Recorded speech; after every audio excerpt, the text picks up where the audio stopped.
आज या प्रभाग क्रमांक 1 मध्ये ही सभा होत आहे। मी सर्वात प्रथम भोजन प्रतिपालक गुरुवारी भूषण छत्रपती शिवाजी महाराज,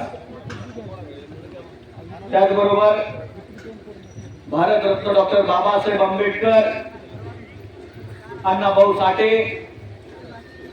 ज्या मातेनं सासरा नवरा हे सगळं गेल्याच्या नंतर देखील हातामध्ये तलवार घेऊन राज्य वाढवलं आणि दिल्ली ताब्यात घेतली, त्या राजमाता राष्ट्रमाता अहिल्याबाई होळकर, त्याचबरोबर कर्मवीर भाऊराव पाटील, पंजाबराव देशमुख या सर्वांना अभिवादन करतो। आणि आज या नगर परिषदेच्या निवडणुकीच्या निमित्तानं मंचावरती उपस्थित ज्येष्ठ नेते, या शहराचं ज्यांनी प्रदीर्घ काळ नेतृत्व केलं, ज्यांनी कोणताही भ्रष्टाचार आणि भेदभाव न करता तुमच्या विकासाचं काम केलं, ते माननीय रामरावजी चौधरी साहेब, या ठिकाणी माननीय केदार पाटील साळुंखे यांचं आगमन झालेलं आहे। जोरदार टाळ्यांच्या गजरामध्ये आपण त्यांचं स्वागत करावं। त्याचबरोबर माधवरावजी पवळे, किसान सेलचे जिल्हाध्यक्ष, यांचे आगमन झालेलं आहे, त्यांचंही स्वागत। मंचावरती उपस्थित जिल्हा काँग्रेस कमिटीचे कार्याध्यक्ष माझे मित्र पप्पू पाटील कोंडेकर, केदार पाटीलजी साळुंखे, नांदेड महानगरपालिकेचे माजी उपमहापौर माननीय गपारबाई, मंचावरती उपस्थित नगराध्यक्ष पदाचे उमेदवार प्रतिनिधी आणि आपल्या सगळ्यांचे परिचित राजबहादूरजी कोत्तावार, त्याचबरोबर सेवा दलाचे जिल्हाध्यक्ष गणेशरावजी ढगे, तालुका काँग्रेस कमिटीचे अध्यक्ष प्रतापराव देशमुख, आमचे मित्र मदनरावजी देशमुख, त्याचबरोबर सन्मान दादाराव पाटील पुयड, परमनंट आमदार, आणि सन्माननीय मंच, आणि ज्यांचं भाषण आता आपण ऐकलं ते नुकतेच काँग्रेस पक्षात स्वग्रही थोड्या काळासाठी ज्यांना दबाव टाकून भाजपत नेण्यात आला आणि ज्यांनी प्रास्ताविक केलं ते माजी नगरसेवक माननीय गंगाधररावजी डांगे, प्रशांतजी मुंगल, श्याम पाटील शिंदे, महेश पाटील पवार, त्याचबरोबर सूर्यकांतजी चौदंते आणि आमचे मुंगल मामा नंदकिशोरजी पवार, आणि या भागामध्ये उपस्थित असलेले आमचे सगळे उमेदवार, हनुमानजी लखे, आणि मंचाच्या समोर असलेल्या माझ्या माता भगिनी आणि उपस्थित सर्वच। तर मला या ठिकाणावरती प्रभाग क्रमांक 1 मध्ये गजाननराव संबोड आणि अक्षता शिवाजीरावजी येडके व राजबहादूर कोत्तावार यांच्यासाठी ही प्रचारार्थ सभा होते। त्याचबरोबर आमचे विठ्ठल आचार्य आणि घोगळे हे प्रभाग क्रमांक 6 मधले उमेदवार। तर मला इथं बसलेल्या माता भगिनींना एक प्रश्न विचारायचा आहे। गेल्या अनेक वर्षापासून लहानाचे मोठे या मुदखेड शहरात तुम्ही झाला, काय बदल झाला तुमच्या जीवनामध्ये? तुमच्या घरात येणारं पाणी शुद्ध नाहीये, तुमच्या पोराबाळांच्या हाताला काम नाहीये, या शहरामध्ये जे पोरं तुमचे मोठे झाले त्यांना काम करण्यासाठी बाहेर जावं लागतंय। मुदखेड शहराला तालुका बनता येईल असं या शहरामध्ये एकही काम अशोक चव्हाणांनी केलं नाही, आणि या मुदखेडचं गेल्या 25 वर्षामध्ये वाटोळा करण्याचं काम अशोक चव्हाणांनी केलेलं आहे। आणि ह्या ज्या टाळ्या आहेत, ह्या टाळ्या सांगत आहेत की इथल्या माता भगिनींनी किती त्रास सहन केलेला आहे। गंगाधररावजी डांगे या ठिकाणावरती सांगत होते की आम्ही त्यांच्या पाठीमागे फिरलो, सतरंजा उचलल्या। गंगाधरांना मला तुम्हाला सांगायचंय, अहो तुम्ही काय चीज आहे? ज्या काँग्रेस पक्षानं 2 वेळा मुख्यमंत्री केलं, त्या काँग्रेस पक्षानं ज्यांना सगळं काही दिलं, त्या काँग्रेस पक्षाचे ते इमानदार राहिले नाही, तर तुमच्या मेहनतीची त्यांना काय किंमत असणार आहे? आणि यांचं तिकीट काय म्हणून कापलं त्यांनी? केदार पाटील यांचं तिकीट कापलं, तुला एक बार नगरसेवक केलं तर नावे म्हणले, तुला परत परत काय?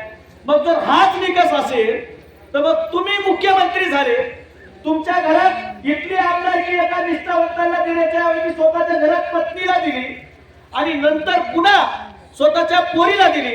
म्हणजे तुम्ही तुमच्या वडिलांना, स्वतःला, बायकोला, पोरीला चालतंय, पण आमचा माणूस आयुष्यभर शतरंजा उचलल्यावर त्याला काय, तर तुला एकदा दिल तर नावे.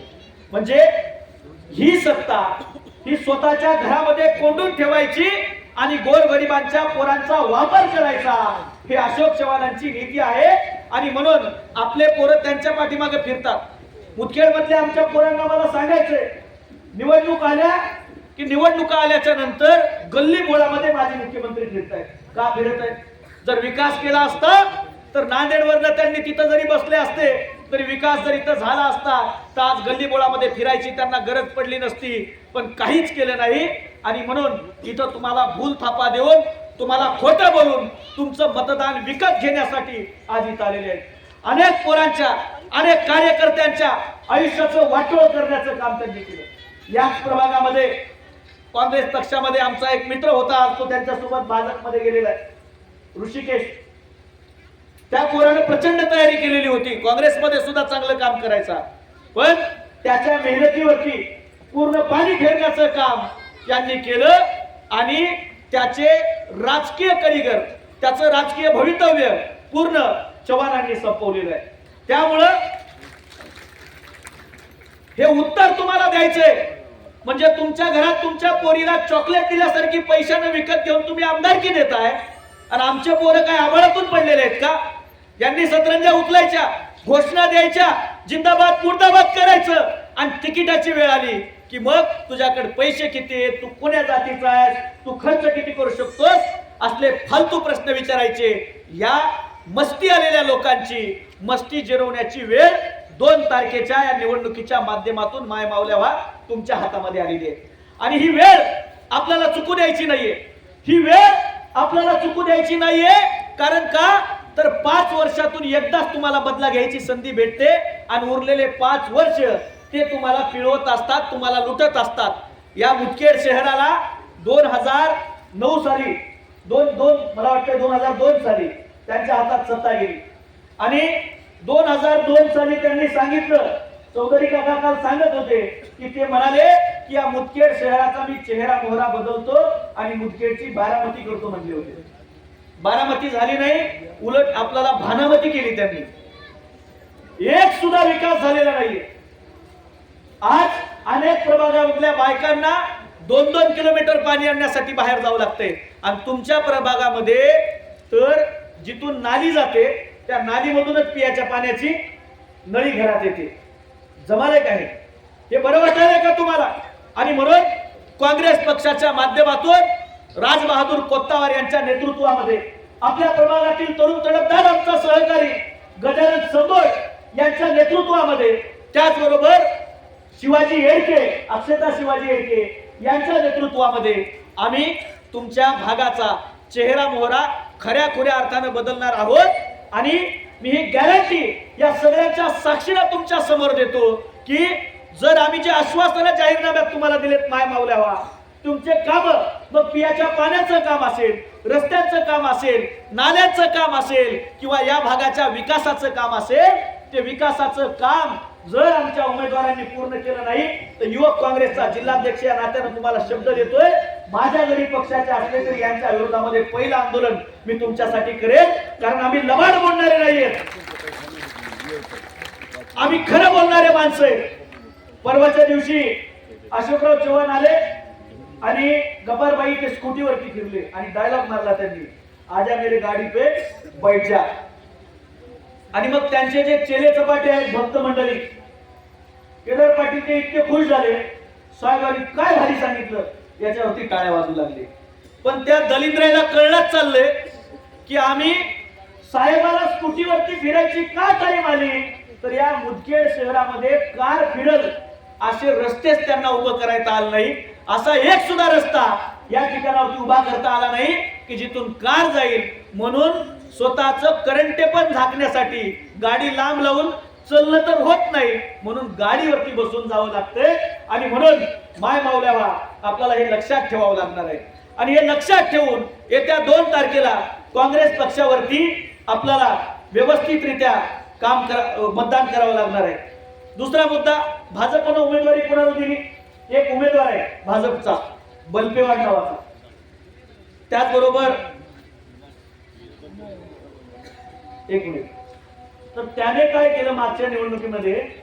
काही उमेदवार असतो, गपारबाई तुम्ही महापालिकेत अनुभव घेत असाल, निवडणूक आली की ते फॉर्म भरतात, त्याचा धंदा असते फॉर्म भरणे आणि कोण जास्त देते उचलून घ्यायला ते बघणे.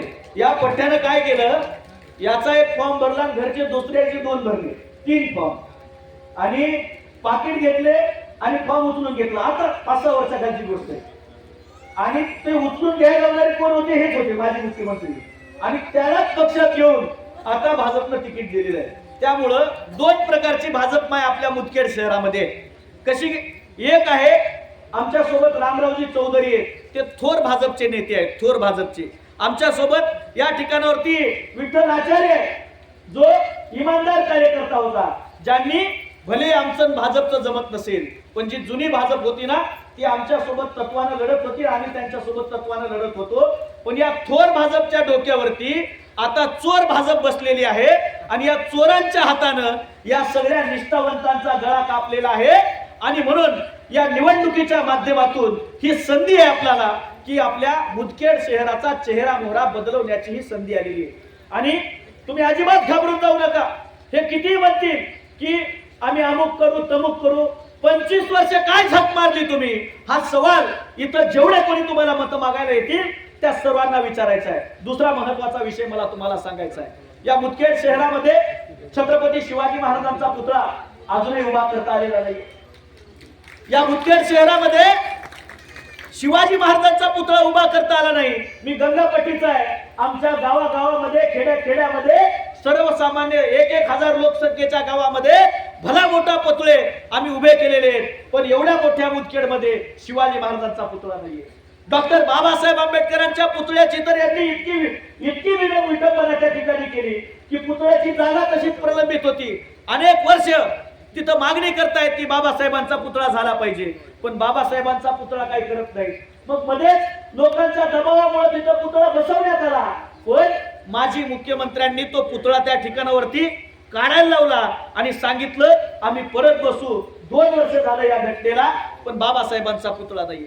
या शहरामध्ये अहिल्याबाई होळकरांचा पुतळा नाहीये, अण्णाभाऊ साठेंचा पुतळा नाहीये. एकही महापुरुषाचा पुतळा या शहरामध्ये यांना उभा करता आला नाही. मग या मुदखेडला शहर म्हणायचं कसं? तिकडे तुम्ही नंदीनगर मध्ये जा, विठाई नगर मध्ये जा, नाल्यांचं पाणी रस्त्यावरती रस्त्यातनं घरामध्ये चाललंय आणि म्हणतायत मुदखेडचा आम्ही चेहरा मोहरा बदलणार आहे. कसा बदलणार आहे चेहरा मोहरा? कसा बदलणार आहे चेहरा मोहरा? हा सवाल तुम्हाला विचारायचा आहे. त्यामुळं अधिकचा वेळ घेणार नाही. निवडणूक जवळ आली का तुमच्या घरावरती पाऊस पडत असतो. यांच्याकडे प्रचंड पैसा आहे. कारण का तर मुदखेड विकून खाल्लेलं यांनी. नगराध्यक्ष पदाचा उमेदवार पहा, आपण कोण्या धर्माचा भेदभाव करत नाही. मुस्लिम समाज त्यांच्या घरात धर्माचं पालन करतो, हिंदू समाज आपल्या घरामध्ये आपल्या धर्माचं पालन करतो. पण महादेव हे सगळ्याच धर्मियांचं दैवत आहे, सगळ्या हिंदू धर्मियांचं दैवत आहे. महादेवाचं मंदिर मोंढ्यामध्ये बांधलं जात होतं. त्यावेळेला महादेवाच्या मंदिराला विरोध करण्याचं काम नगराध्यक्ष पदाचा उमेदवाराचे जे पती आहेत त्यांनी केलं. आणि इतका विरोध केला महादेवाच्या मंदिराला, इतका विरोध केला की मोंढ्यातल्या व्यापाऱ्यांना 1 दिवसाचा बंद करावा लागला की महादेवाचं मंदिर होऊ द्या, आमची भावना आहे, आम्हाला महादेवाचं मंदिर पाहिजे. आणि मग ज्या वेळेला लोकांनी विरोध केला त्यावेळेला इथं महादेवाचं मंदिर मोंढ्यामध्ये झालं. मग भाजप एकीकडे काय म्हणतंय, हिंदू धर्म खतरे में है और धर्म के लिए लढना है. मग हिंदू धर्म खतरे में है म्हणून बोंब मारणाऱ्या भाजपवाल्यांनो ज्यानं देवाच्या मंदिराला विरोध केला त्या उमेदवाराला तुम्ही तिकीट देताय. आता तुम्हाला चालतंय का? त्यामुळं भाजपवाल्यांचं हिंदुत्व जे आहे आत्ताच्या ते हिंदुत्व हे फक्त मतदानाच्या पुरतं आहे.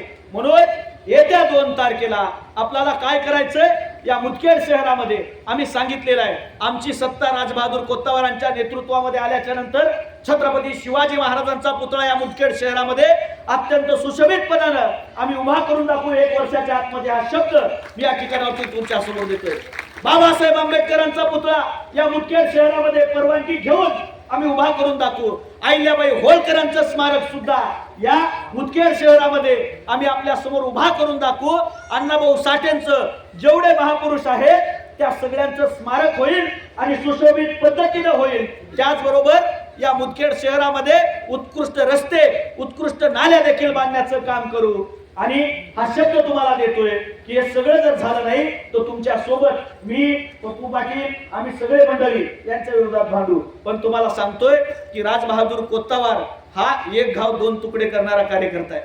राजबहादूर कोत्तावार जे होत असेल तो तोंडावर म्हणतात हा तुझं करून देतो, आणि जर होत नसेल, बेकायदेशीर असेल तर मजानं व्हायना, तू याला काय करायचंय ते कर, मी असलं बेकायदेशीर काम करत नाही म्हणणारा माणूस आहे. त्यामुळं एका बाजूला गाडीतून राम राम न करणारा उमेदवार आहे आणि दुसरीकडे वय वर्ष 70 असताना देखील आमच्या सारख्या तरुणांनाही लाजवेल इतकी ऊर्जा घेऊन दिवसभर पायानं सगळ्या मुदखेडमध्ये फिरणारा हा 70 इथला युवक तुमच्या समोर आहे. त्यामुळं येणारी लक्ष्मी आता 30 तारखेला आणि 1 तारखेला, 30 तारखेला किंवा 1 तारखेला घराच्या जवळ दारावरच उभं राहा सगळे. सकाळी हो की शक्यतो संध्याकाळी पैसे लय येणार आहेत तुमच्याकडे. आणि काय झालंय राजाप्पा, तुम्ही रेट वाढवून टाकलाय आता त्याच्या डोसक्याला एवढं टेन्शन आलंय की त्यांच्याकडं अशोक चव्हाणांकडे एक मुनीम आहे, मुनीम, काय त्याचं नाव, तो गुजडा चमन सोपट काय, राजूरकर. तर हा जो आहे, एवढ्या मुद्द्याच्या नंतर मी भाषण संपवणार आहे. तर आपल्याला उमेदवार जो पाहिजे नगराध्यक्ष, तो कसा पाहिजे? रिमोटवर चालणारा पाहिजे की स्वतःच्या मनानं काम करणारा पाहिजे? मनानं काम करणारा पाहिजे ना. आता इथं कसं आहे की त्यांचा उमेदवार राहायला इथं राहील, पण त्याचे बटन नांदेडच्या शिवाजीनगर मध्ये असतील. पण शिवाजीनगर मध्ये पण कोणाच्या हातात असणार आहे? तर त्या नाना स्पॉटच्या हातामध्ये असणार आहे, उजड्या चमनच्या हातामध्ये. त्यामुळं माणसाला भूत धरलं तरी चालतंय, पण भट धरता कामा नाही. कारण भूतापेक्षा भट भारी. आणि एकदा का भट धरला तर मग त्या माणसाचं, त्या माणसाच्या माध्यमातून त्या शहराचं वाटोळ होत असतं. आणि म्हणून आपल्याला रिमोट कंट्रोलवरचा उमेदवार नको, आपल्याला आपल्यातला, आपल्या हक्काचा उमेदवार पाहिजे. आणि तो म्हणजे राजबहादूर कोत्तावार आहे, गजानन संबोर आहे, शिवाजीराव, अक्षता शिवाजीराव येडके आहे. मग येत्या 2 तारखेला 3 पंजे दाबायचे. त्यामुळं भाजप की नोट और काँग्रेस को वोट, भाजपची नोट घ्यायची आणि काँग्रेसला मतदान करायचं, हेच आपल्याला ठरवायचं. आणि ते पैसे भाजपचे नाहीयेत, ते आपले पैसे, ते आपले पैसे आहेत या लोकांनी जे आपल्यातनं लुटले, आपल्याला लुटून खाल्लं, आपली रस्ता खाल्ला, या शहरातली ज्यांनी नाली खाल्ली, या मुदखेड मधली ज्यांनी सार्वजनिक संडास खाल्ली. संडास खाल्ली म्हणजे संडास बांधायचं जे शौचालय आहे, ते शौचालयाचे जे पैसे ज्यांनी खाल्ले त्याचा तो पैसा आहे. नाहीतर तुम्ही काहीतरी वेगळंच समजून बसाल. संडास खाल्ली म्हणजे संडास बाथरूम साठी आलेला जो पैसा खाल्ला, त्यातले जे पैसे आहेत तेच पैसे हे आपल्याकडे येणार आहेत. त्यामुळे ते घ्यायचे, आलेल्या लक्ष्मीला नाही म्हणायचं नाही आणि काँग्रेस पक्षाच्या पाठीमागे राहायचं. इथला मतदार हा कायम काँग्रेसच्या पाठीमागे राहत आलेला आहे. आणि ओरिजिनल भाजप जी आहे ती राम चौधरीच्या माध्यमातून काँग्रेसच्या सोबत आहे. त्यामुळं ही लढाई चोर विरुद्ध थोर असे, तिकडे चोर आहे बघा ना कसे, वाळू माफिया, गुटखा माफिया, मटका बहादर, हे सगळे तिकडे.